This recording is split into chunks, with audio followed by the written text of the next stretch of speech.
big thing here is we've all been in this situation. And the only thing that Simon, that was awesome. That was the best presentation I've seen in a long, long time, and I think it's so spot on. The one thing that I will encourage all of you guys to add to that emotion list, and those of you guys who've been in classes with me as of late, it's one thing I'll add, is vulnerability. In negotiations or arguments or anything along those lines, what's the easiest way to diffuse an argument with a friend or a spouse or a partner? Is to say, I'm sorry.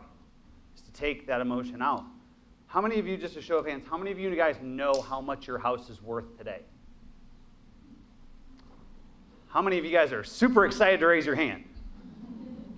You guys are in exactly the same boat as your sellers right now. You are sitting there across from them, and if you come in with what somebody called it the thump factor the other day of the listing book, and they come in and you bam, and you're coming in like this. And they're coming in, as Simon or Peter had said, and saying, God, I feel stupid. I bought this house in 2005. So vulnerability is the one thing I would add on that, and I think that it's something that all of us have the ability to do. We've all seen it. We've all done it. So kind of to get into my presentation, though, the adapting for growth. And I think this is a big thing for all of us to do. Is how many people have changed something in their business this year? Yeah? The rest of you guys are just kicking ass so bad that you don't need to do anything different. That's awesome. You guys can all leave vouchers or at the table. But the big thing is that Dad's got more marketing bucks. But the big thing here is that why not? My what to do now presentation here is really pretty simple, and you guys can all leave if you want to, but it's change. What to do now? Do something. Seriously, Paul and Larry and I went out to dinner or went out to lunch the other day, and that was the big common thread. You know, what should we do now? Should we do this? Should we tell them to do this? Do something. Don't grab all these ideas and go home and have paralysis by analysis and try to do this. I mean, George went to a huge conference that he came back with, and he was just spinning and just almost vibrating with how excited he was. And the thing is I tell everybody, when you go to a seminar like that, pick one thing. Pick one thing to change. Took my wife 10 years to get me out of cargo pants and Hawaiian shirts, and look at me today. Of course, all of those clothes have disappeared. They're somewhere in Goodwill. But so just to share a little bit, we have the ability, Paul and I and Peter and Thad, we all have the ability to sit down with some of you guys who are just, who are having hard times, who are having good times. There's people we know who are having the best years of their entire life right now. And I want to boil it down to two things. That the agents that are just killing it this year, this is what they're doing. Number one, they're growing. They're growing their marketing. They're growing their market share. They're growing their sphere of influence. And number two, they're embracing. They're connecting. They're reaching out to those people who they sold a house to in 2005. Even the people who are so humbled, because I sat down with this person yesterday, and they said, I haven't talked to this person since 2006. How do I connect with them now? The easiest way. I'm sorry. I should have been in better contact with you. I should have been doing this again. I should have been sending you more information. I should have been in research. You don't even have to go that far. I'm sorry, I should have been in contact with you. This is the most important thing to take a look at, and this is why growth is so important right now. The consensus is that somewhere between 70 and 90, which even through public school in Peoria, Illinois, comes out to be 80, P-Town. 80% of your sphere of influence cannot buy or sell a house right now. They might want to. They might love to. How many of you guys, if you had just liquid money, would love to be able to just go buy a house right now? Show of hands. I've got a real estate agent for you. Ha ha. But this is the big thing. 80% of our people can't do anything in our spheres. And that means that our extended spheres of influence can't do it either. The 20% of people, and this is the big thing, you hear a lot of people talking about value and demonstrating this, not just showing it or saying it, but demonstrating it. That 20% you can actually work for, that's the only people you can really demonstrate value with, unless you are doing something else. Unless you are marketing, unless you are sharing, unless you are doing something. How many people think this is doing business by referral? Yet when I sit down with a lot of people, they say, yeah, my sphere of influence is awesome. I do all my business by referral. Where did all your business come from? My sphere of influence. This, let's go back here. 20% of these people can't buy. Yet a lot of people are doing their business primarily out of this same sphere of influence. Does this make sense? Is this doing business by referral? Is this growing? It's growing because what happens is once that person buys something from you, then you are able to start infiltrating into their sphere of influence. If any of you guys have ever read Malcolm Gladwell's Tipping Point, he gives two great examples of this. Number one is Paul Revere. Paul Revere rides up and down the East Coast telling everybody. Did he go to every house? No. He found out who the loudest mouthed person in the town was and told them. They told everybody else. The big question here is that if you're going to do it this way, looking at it and saying, if you need to do more business, if you need to get in front of more people, how scalable is your current business model? Relationships don't matter. Everybody look at me like this guy just went off the deep end. This was the title of an article that came across my email about 3 weeks ago. And of course I had to open it. The deal with this is that it was one of those bait and switch type titles, which was really kind of cool because it made me read it, so it worked. But it goes into and it talks about the decline of relationship-based selling. It says, today you'll often hear customers say, I have a great relationship with this sales rep, but I buy from her competition because they provide better value.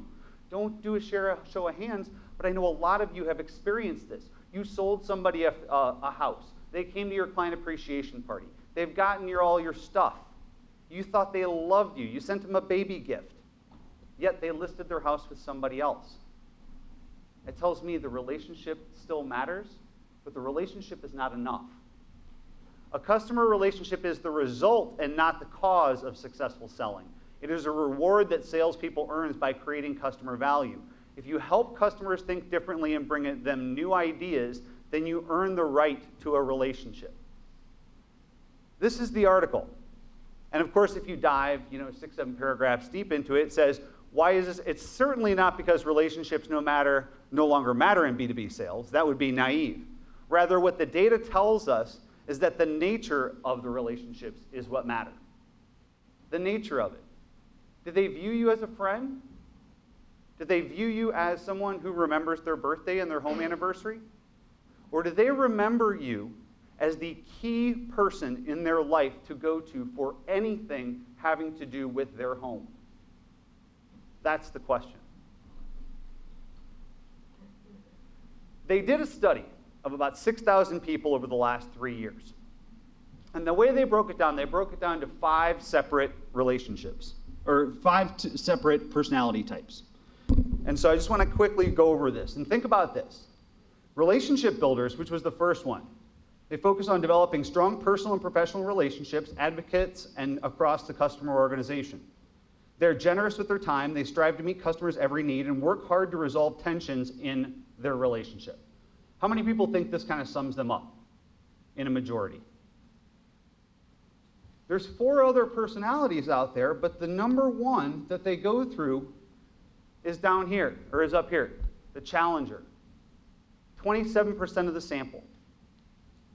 The key things about the challenger, they use their deep understanding of their customer's business to push their thinking and take control of the sales conversation. They're not afraid to share even potentially controversial views and are assertive with both their customers and their bosses. Their study showed if they monitored the average people across these 6,000, people who were doing average business, it was split pretty evenly. In fact, the relationship builder did better business, a little bit. However, when they broke it down to that top 10% in the company that was killing it, it changed. 39% of those people who were killing it right now were challengers. Lowest, the relationship builder. Referrals get you the appointment. Your solutions and expertise equal trust. And this is what gets you the business. Not only gets you the business, though, but gets you the business on your terms. This is why customers are seeking challengers today. Number one, information is everywhere. There is data overload. I love the Bing commercial where they're in the shopping, the grocery store. Somebody says like cream cheese, and then it like kind of goes off, and everybody's like talking like chickens all of a sudden. This is it. Think about it from our industry. People can go to Redfin, they can go to Trulia, they can go to Realtor.com, they can go to our website, they can go to Baird & Warner, they can go to Case Schiller, they can do everything that you can. Number two, there are tough decisions to make in the marketplace.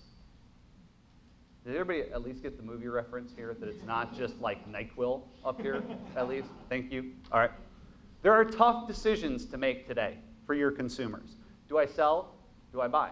Do I rent? Do I stay? Do I short sell? Do I try to find another job so I can currently afford this home? Trust is probably, from the professional world, at an all-time low. We've seen the fail of some of the biggest motor companies in the United States. We've seen government. We've seen the biggest banks being bailed out. Trust is lacking. Permanent connectivity. Is anybody here, did anybody not check Facebook since they've been here for the last two hours? You guys are all sitting, really? Awesome. Thad, nice job. Paul and everybody must have riveted you. But this is it. People are permanently connected. They are permanently sharing opinions. Some of the most popular sites on the web are review sites. We are encouraging people to share their thoughts and opinions, which, at the end of the day, leads to one thing: paralysis by analysis. Does everybody think this is a pretty good summation of their client right now? Yeah. What are all of them looking for? One thing: solutions. They're looking to you for solutions. They aren't looking to be coddled. They aren't looking to be rewarded. They're looking to be led. This is everything that Simon said is so spot on perfect, and we didn't even talk. We must be twins. I saw his presentation. I totally did. I'm sorry. But this is what they're looking for. So the question is, who is the business challenger? Look at the complex situations you've faced with in your life. Financial, health, planning, for some of us, legal. Thank you for laughing. I appreciate that. Five marketing dollars your way. But what do you look for when you look for people in these situations? Are you looking for people who exhibit two unique perspectives, two-way communications, knows what customer value drive, knows what your drivers are, can identify how to get you to your end goal, comfortable discussing money, can pressure you to make the right decision? Are these the things you're looking for in a doctor? Yes. Why is it any different in your job? Challengers do three things. Number one, they teach their customers. They focus on the sales conversion, but not on the features and the benefits of the insight, but on insight. They bring a unique and typically provocative perspective to the customer's business. They come to the table with new ideas for customers that can make or save them money, and they present opportunities or solutions the customer hadn't even realized existed. Is that your job description? They tailor their message. They have a finely tuned sense of individual customer objectives and value drivers. They use this knowledge to effectively position their sales pitch to different types of customers, and they understand and utilize communication mediums that are familiar to their customers. And the last thing is that they take control of their sale. How many of you guys have either had or dealt with an agent whose client was completely out of control?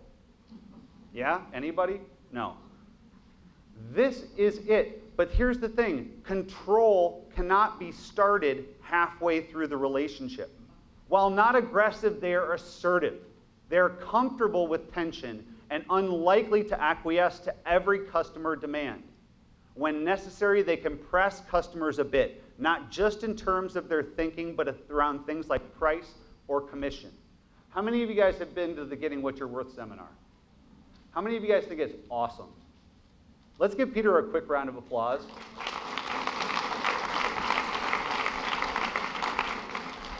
This is Pete, is this what you teach? No, not at all. Right. It's more like this. Grab my belly. But this is exactly it. This is about taking control. But taking control doesn't necessarily have to happen just with a seller. This is with a buyer too.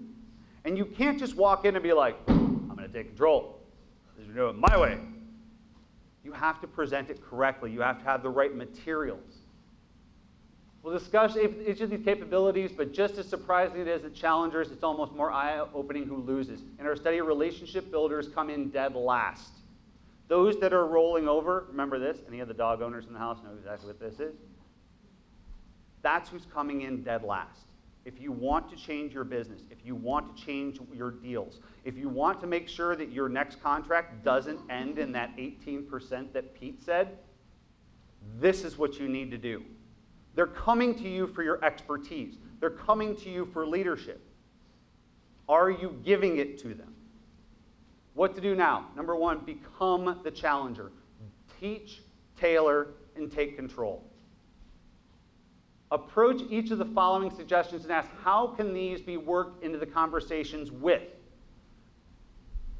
This is not a current client, correct? Do you guys know somebody who should sell their house, but they haven't approached you yet? Somebody who's probably going to come to you in the next 12 months and go, you know what, Craig? That's me. I'm ready to sell my house now. And Craig is going to go, I wish you would have done it 12 months ago, dude. This is taking control of your clients. You're going to reach out to them. Here are the key skills to this. This entire presentation, I could walk through and read this to you, but I just want you to start thinking differently. This entire presentation, all this stuff, Simon's slides, Peter's information, all of this is on the intranet right now. All you do is you go to that thing called our website, you go to the blue intranet, as it's called, you log in and under resources, it says Coaching Archive. You can download all of these slides. What we're going to do now, At Properties Training is your #1 resource for what to do now. We have market expert classes. We have Getting What You're Worth. We have training on realists, so you can research the back tax records and potential short sales and foreclosures in your area. We have Cloud CMA, which is probably one of the most awesome presentation tools for you to be able to put together both buyer and seller information. We have The Thing, which is, if you've come to Agent Metrics before and you found it too difficult, this is it. It's 3 clicks and you're done. The best thing about The Thing is, even if you do use Agent Metrics, The Thing will let you go down to the neighborhood level. You can pull Bucktown east of Western. That's a joke, right? Haha. Wow. But what we're going to do is that by tomorrow morning, you will see a number of classes entitled The Challenger Dialogue. These will be held in every office. They will be small groups, so sign up quick. We will all be leading some of these classes, but what we are going to do is we are going to approach each one of your clients. How to take control of your sellers. How to take control of your buyers. We have materials. We have buyer worksheets. We have all of these things to do. How many people do a great killer initial buyer interview other than Kim Curvis? And those of you who raised your hand, you probably learned it from Kim Curvis. All of this stuff matters and puts you in a professional and leadership role in that relationship. And that is the most important thing you can do today. I encourage you to do one thing. Change one thing in your life. Take something from Paul, take something from Pete, take something from Simon. If you're a charity case, you can take something from me. But whatever it is, take it and put it into action today. Thanks very much. I hope you enjoyed the seminar.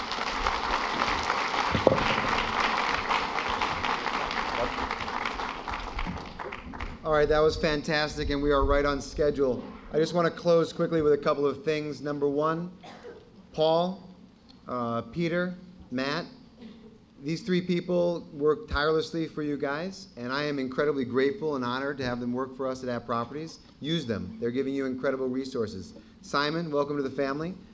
It was great to bring him in. He's been a long friend of mine, and I've always thought that he gave great wisdom, so I hope you got something from him. Thank you all for staying, and thank you all for learning and listening, and I ask you just do a couple of things. You just keep on reaching out and keep on collaborating and communicating with us, because we are here for you. And before you go reach under your chair, you could be one of 10 people that wins a lucky prize. Thank you.